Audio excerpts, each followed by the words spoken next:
Is Tesla America's only hope against the imminent Chinese auto invasion? Plus, Elon Musk sues OpenAI and things are gonna get interesting. Let's take a look.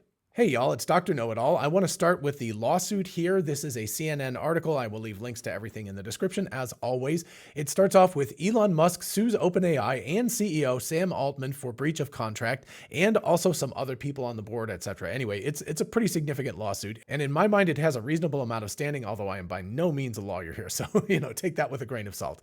Anyway, this is from CNN, like I said. Elon Musk is suing OpenAI and its CEO Sam Altman, saying the company behind ChatGPT has diverged from its original nonprofit mission by partnering with Microsoft for $13 billion and keeping its code for its newest generative AI products a secret. Musk, who co-founded OpenAI in 2015, has since left and formed his own AI company, xAI. His complaint, filed Thursday in California State Court, said that the company and its partnership with Microsoft violated OpenAI's founding charter, representing a breach of contract. Musk is asking for a jury trial and for the company, Altman, and co-founder Greg Brockman to pay back the profit they received from the business. And a little review of the history here. OpenAI was founded as a check on what the founders believed was a serious threat artificial general intelligence, or AGI, posed to humanity. The company created a board of overseers to review any product the company created, and its product's code was made public. And man, that seems like the old days. They don't say anything public anymore. They don't even tell you what the architecture is anymore. So that's where we've gotten from where we used to be. But Altman, Brockman, and chief scientist Ilya Sutskever in 2019 formed OpenAI LP, a for-profit entity that exists within the larger company's structure. That for-profit company took OpenAI from worthless to a valuation of $90 billion in just a few years, and Altman is largely credited as the mastermind of that plan and the key to the company's success. OpenAI did not immediately respond to CNN's request for comment. The lawsuit also cites a high-profile leadership crisis last year that led to Altman's temporary ouster from the company, apparently over concerns by several board members about the risks of artificial intelligence. And if you haven't seen, I did a couple of videos way back when that happened, so check those out. I'll leave those in the corner.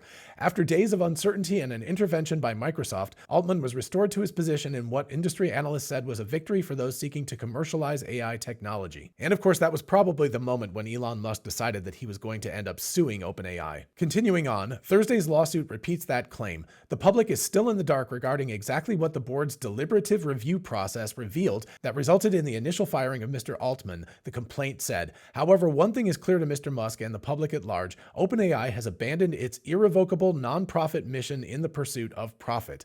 Although Microsoft, which has invested billions of dollars into OpenAI and which has a close partnership with the startup, is not named as a defendant in Musk's suit, the tech giant appears 68 times in the complaint. Wow.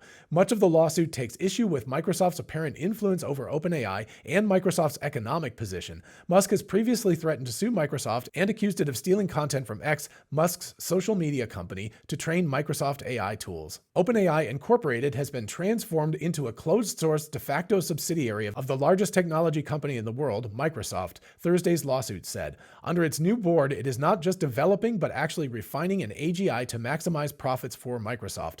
Musk, the Tesla and SpaceX CEO, left OpenAI in 2018. He has continued to speak out against the dangers of artificial intelligence. In the complaint, he framed the current OpenAI leaders as greedy.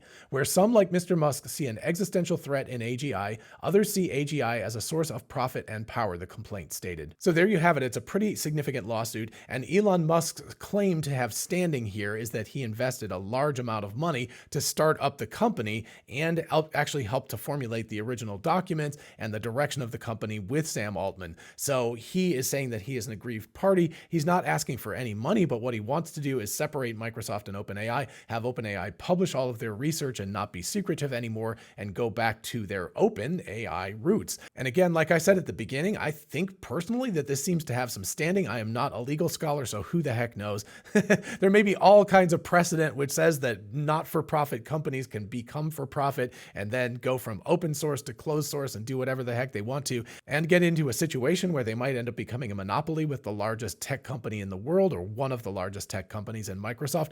So all of that stuff sits very, very ill with me, but again, I don't know. The ways of the American court system often baffle me, so I have no idea what the outcome will be. I will say, however, that I am terrified of the existential risk of a single company getting AGI, or especially artificial superintelligence.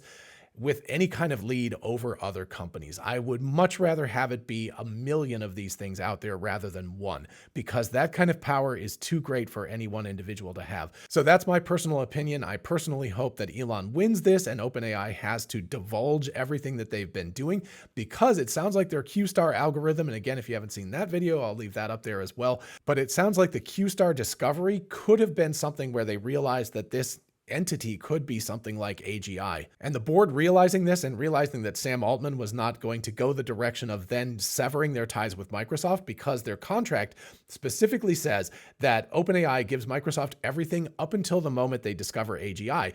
But the problem is that AGI is a very, very ill-defined quantity. And so you can define it any way you want. And so what could have happened back in November is that there were intimations that it's like, oh, look, it looks like it's going to be AGI, or we have the first indications of that happening. And then they kicked Sam Altman out because he was for advocating that it was not AGI and that they were going to say that it wasn't, so they could keep in bed with Microsoft as long as possible. And then the whole board switchover was basically to a bunch of Microsoft, employees, so that now the board is run in the pocket of Microsoft, and they are never going to say that it's AGI, because of course it's in the best interest of Microsoft that it's never actually AGI. And since we don't actually have a really, really firm definition of that, they can get away with that. So I think that Musk's suit is very well timed and existentially important. The problem is that the United States judicial system, I have no idea what the ruling will be, but I do think that this is a very important lawsuit, and anybody that says Musk is just doing this to help out XAI that's ridiculous. He started XAI specifically because OpenAI was closed AI. They were no longer OpenAI. He said, well, I've got to make another new company and this time stay in charge of it to make sure that they keep things open. Now, ironically, XAI has not published any of their code yet, but the promise is that they will do that in the next few months as they develop this technology further. So we will see. That is an interesting little niggle to this whole thing, but XAI was never developed to be completely open source. It didn't say that. The name of the company was not OpenXAI. It was just XAI. So, there is a little bit of wiggle room there, but it would be, let's say, not a good look if XAI did not release its code when Musk is going after OpenAI for doing this. But anyway, I think regardless of that, I think it's existentially important that Microsoft not gain sole control over AGI. That would be a terrible thing, or any company for that matter. It should be broadcast across everybody. That's the only way to fight this thing. I'm very convinced of that, is to have distributed AGIs, not monolithic ones, or else we are going to have a completely crazy world, and it could be very, very soon. And speaking of crazy worlds very, very soon, what did I mean when I said that Tesla might be America's only hope against the Chinese auto invasion? What I mean is that Tesla's Optimus, the humanoid robot, and the ability to be able to build things in the US and Canada and Mexico at a relatively competitive price to China and the Far East could be North America's only real answer to inexpensive Chinese imports. Yeah, they can slap tariffs on it and everything like that, but then you're going to get into this whole fight with China back and forth, and they'll raise tariffs on other things, and they'll cut off rare earth minerals and all of that. So that could lead to a political quagmire and, eventually taking over Taiwan and stuff like that. So it could become much, much more than just political quagmire. It could become an actual war. And if that happens, it could become a world war. All of this stuff is really scary. I'm in a kind of existential crisis mood today, apparently. But anyway, the problem is in the US in particular, but also Mexico and Canada as well, people get paid too much money to do the labor. So if you go to China and other countries in the Far East, you can get laborers who work for a fraction of the salary that people in the United States work, particularly in the auto industry. And of course, with the UAW negotiating a huge raise with the big three automakers, we're looking at a situation where that wage gap has gotten even larger. And that means that China has even more of an advantage in terms of selling their vehicles into the United States. And they're building factories in Mexico right now, very, very cleverly, because that gets around the whole tariff issue. They're able to build the cars in Mexico and then ship them to the United States and get all the benefits of a free trade partnership. So that's the way that they're really working to get into the US, and they're going to get here within the next couple of years as these factories come online. And just to add one more piece to the puzzle, let's take a look at this BYD sales chart. from, this was from the Electric Viking. He did a video on this today. Really, really good chart. Very, very useful from CNEV Post. But you can see BYD's monthly sales of their EVs. This is the yuan specifically, but you can see it kind of goes up and down, and February is always a bad month. And February this year, of course, was Chinese New Year, so it's particularly bad. But you can see it was always kind of like, you know, it went up and up and up, not monotonically, but it went up and up. And then we plateaued a couple of months ago, and it has fallen off a bloody cliff. I mean, it's way back to like 2022 levels at this point. So that's pretty crazy to see how badly BYD sales are going right now. And of course, the big problem with BYD is they only sell into China. And so when the Chinese market goes south, they go south. They have no other backup markets to go into. But what this means is that they and other EV manufacturers in China right now are having a complete price competition bloodbath. They're just killing each other over this stuff. They're going to look outside the market and go, where else can we go? Can we go to South America? Can we go to North America? Can we go to Europe? Can we go to, you know, wherever they can go to sell the cars, because then they can make more profit. Even with tariffs and stuff, they're still going to make more money. So this is another motivating factor for Chinese automakers to get into North America in particular as quickly as they can. They've already gone into Europe to quite a large extent, and they're starting to make inroads there. BYD has failed kind of at that whole thing, but a lot of other Chinese EV makers have made good inroads into Europe. And if that happens in the US, they're going to own all three of the biggest auto manufacturing markets. So why is Optimus the solution? Well, it's a humanoid bot, so it's built specifically to drop into human labor positions. So wherever a person is doing some work, the bot eventually, not now, right? It's still learning and everything, but eventually is going to be able to be a drop-in replacement for any human in any position. And the bot can work for a fraction of the cost of a human being, particularly in America, Canada, and Mexico, because they get paid a relatively large salary. So these bots are going to be very, very effective at lowering the cost of manufacturing vehicles and eventually other things as well. But just talking about vehicles right now, they're going to be very effective at lowering the cost of vehicles to a point where things manufactured in North America can become competitive again with things manufactured in the Far East like China. And while Optimus for the foreseeable future is probably only going to be used in Tesla factories, there are plenty of other players in the humanoid robot space like Figure, Apptronic, Sanctuary, Agility, etc. So these companies, even if Tesla keeps Optimus within only Tesla for a period of time,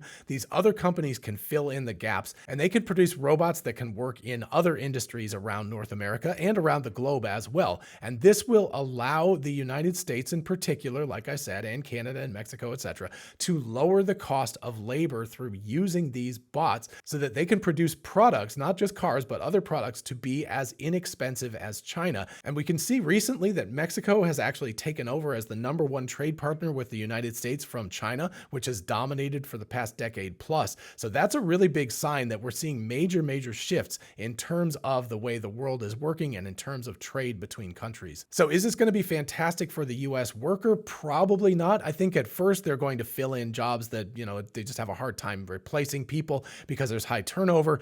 Again, dirty, dull, and dangerous. It's the 3Ds. It's the things that nobody wants to do anyway. But eventually these bots, for cost purposes, are going to fill more and more roles because they're just simply cheaper to operate than humans. And if you don't follow CERN Basher on X, he does a lot of really good cases showing how inexpensive humanoid bots will be compared to human workers. So I highly recommend that. And if you happen to own a company where you are doing factory work or want to invest in a company that's doing consulting about this stuff, I'm a co-founder of Human Bots with CERN and Herbert and Scott, and our goal is to help manufacturers and logistics suppliers and you name it to figure out how they're going to incorporate humanoid bots into their businesses within the next couple of years. So if you're interested, or if you're interested in investing in the company, definitely let us know. And in the meantime, that was a heck of an existential episode, wasn't it? We talked about the threat of AGI, the threat of China, and potentially even the threat of humanoid bots in the labor space. So that is a lot of threats and a lot of needles to thread for humanity in the coming years.